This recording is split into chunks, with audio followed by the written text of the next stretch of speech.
Voici donc maintenant vraiment où on rentre dans le cœur de la philosophie de Johann Gottlieb Fichte, en tout cas dans la traduction qu'on en donne pour qu'elle soit intéressante pour nous dans le cadre de l'éducation spécialisée.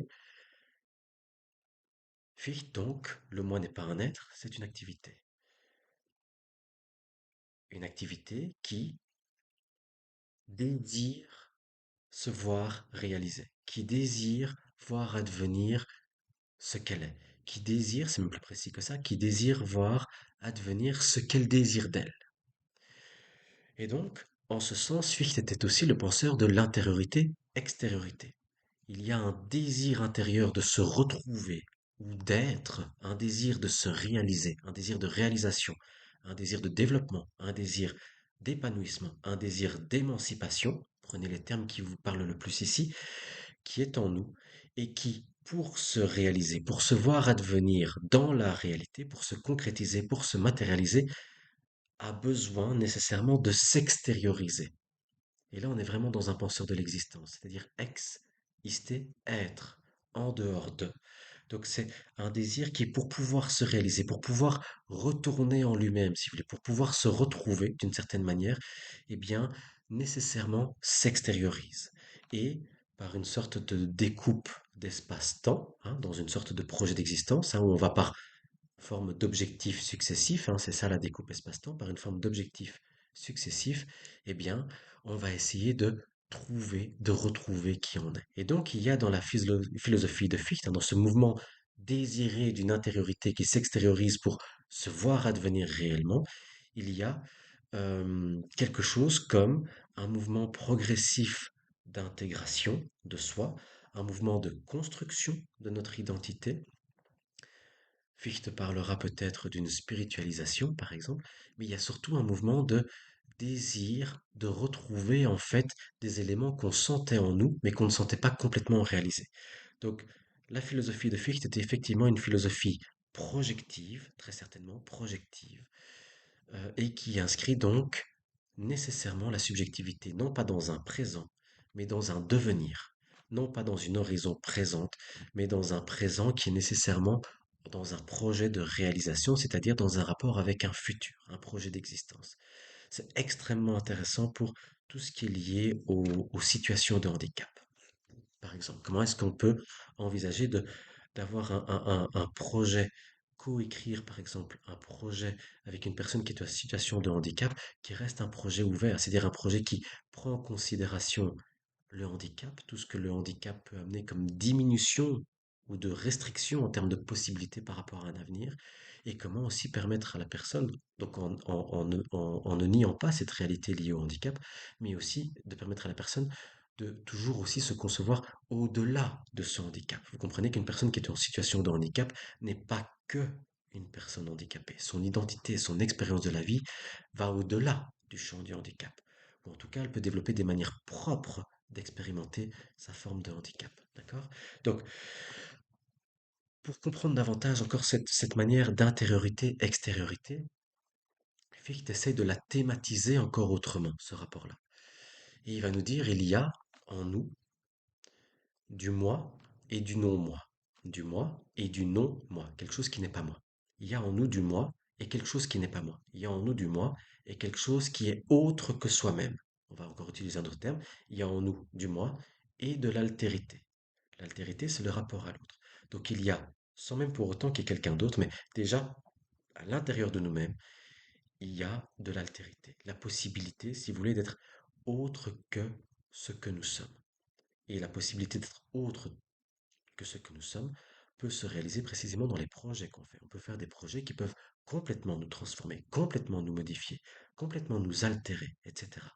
Donc Fichte essaie de penser ce rapport intérieur-extérieur en termes de moi et non moi, en termes de moi et d'altérité ou rapport à une forme d'altérité. C'est intéressant parce que ça veut dire que pour Fichte, d'emblée, notre relation à nous-mêmes n'est pas une relation qui serait unifiée. On est plutôt caractérisé par une sorte de, si vous voulez, une sorte de bipolarité, une sorte de tension entre des éléments, entre ce qui est nous-mêmes et ce qui n'est pas nous-mêmes, entre ce que nous sommes et le projet de ce que l'on veut devenir, entre ce qui est nous-mêmes et ce qui n'est pas encore nous-mêmes, c'est-à-dire entre nous-mêmes et ce qui n'est pas encore nous-mêmes, mais que notre projet que l'on désire pourrait faire advenir.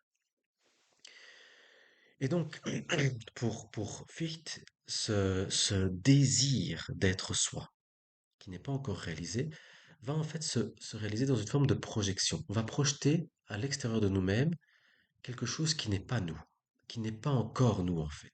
Prenez n'importe quel projet d'existence que vous avez, ce projet d'existence, la personne que vous serez dans 5 ans ou 10 ans et qui correspondrait au projet d'existence que vous avez à moyen terme, eh bien, évidemment que c'est relatif à vous-même parce que c'est votre projet d'existence et en même temps, ce n'est pas encore vous-même parce que si ça l'était complètement, ce serait même pas un projet. Si c'est un projet, si vous l'avez extériorisé dans un espace-temps comme un objectif que vous aimeriez atteindre, c'est précisément parce que ce n'est pas encore vous.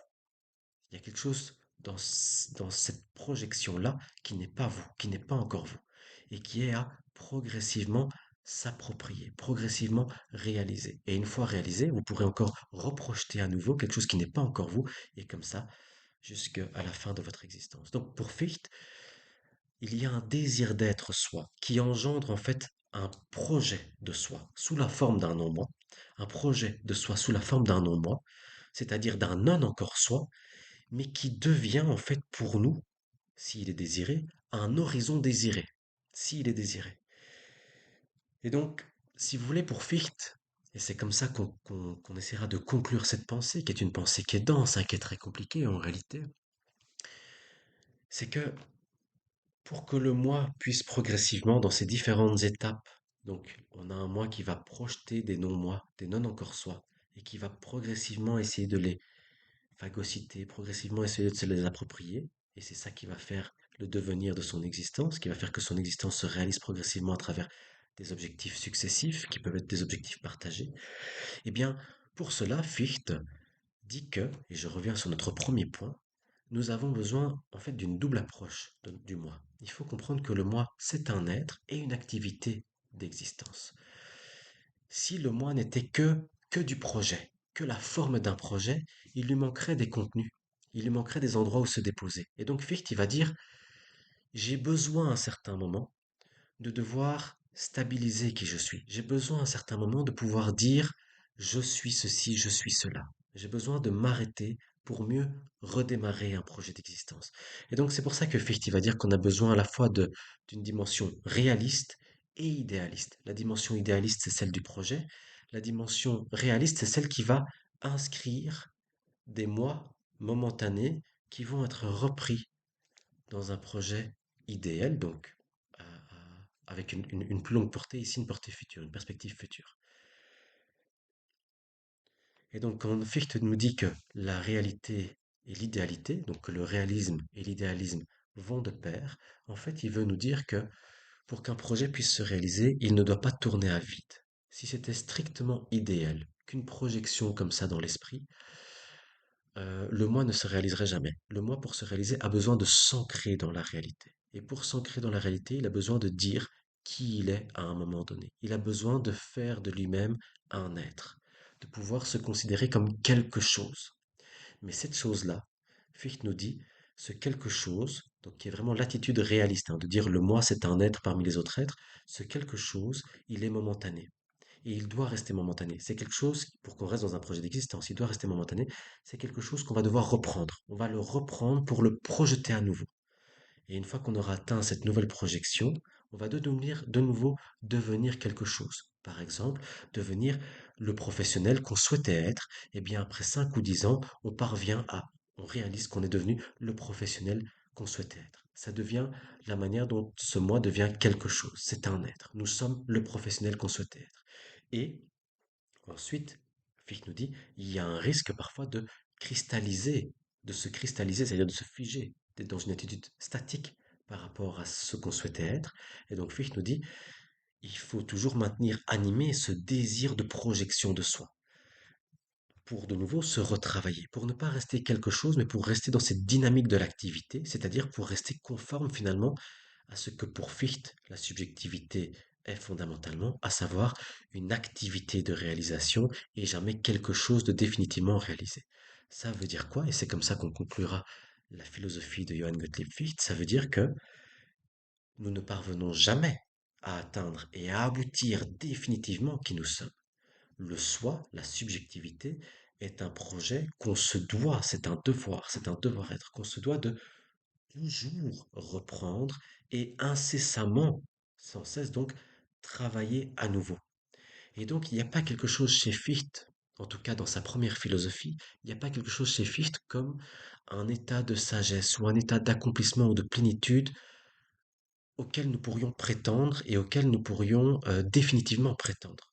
Pour Fichte, celui qui prétend être arrivé à cet état de plénitude maximum, cet état de sagesse ou de pleine réalisation pleinement abouti, c'est précisément la personne qui a arrêté le travail sur soi. C'est précisément la personne qui s'est chosifiée, qui s'est rendue sous la forme d'une chose, qui s'est cristallisée, qui a arrêté la dynamique de construction et qui a donc empêché son devoir-être, son désir d'être et de réalisation de continuer, de persévérer dans sa puissance, mais qui a simplement réduit toute sa possibilité ontologique, donc toute la possibilité de son être, à n'être que cette personne qui serait la plus pleinement aboutie. Donc pour Fichte, on est dans quelque chose qui n'aboutit jamais véritablement. Il y a quelque chose d'asymptotique, si vous voulez.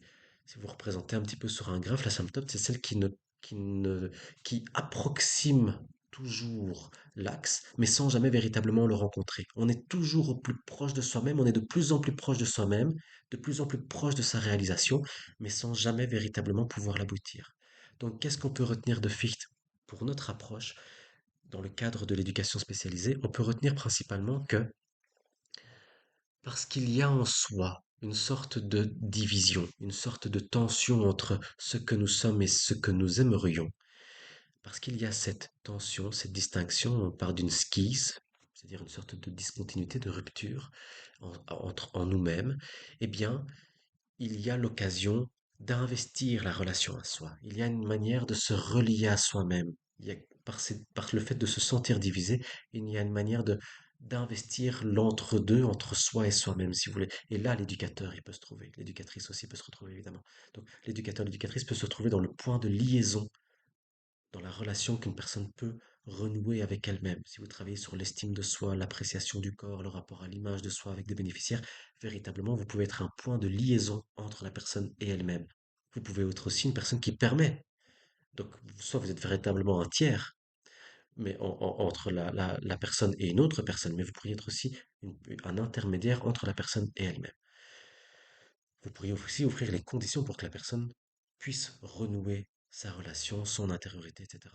Mais donc, deuxième élément qui est intéressant à retenir pour nous, puisqu'il y a cette division, il peut avoir entre soi et soi-même une relation qui soit désirée ou qui soit rejetée, un rapport de plaisir à soi, à être soi et à vouloir devenir soi, ou un rapport de déplaisir à soi, c'est-à-dire un rapport où on ne souhaite pas se voir réalisé parce que les perspectives futures, les points de vue ou les expériences vécues mais qu'on projette sur le futur sont plutôt négatives, sont plutôt dépréciatives, et donc on peut être dans un rapport de déplaisir avec un projet d'existence aussi, ça peut arriver évidemment. Et donc c'est très intéressant de comprendre que cette relation à soi, et de nouveau, ce sont des hypothèses qu'on fait, ce ne sont pas des vérités scientifiques définitivement établies, ce sont des hypothèses qui donnent à penser, mais que cette relation à soi, elle se travaille avant toute chose dans un rapport de désir à soi, d'envie, d'être qui on est ou non.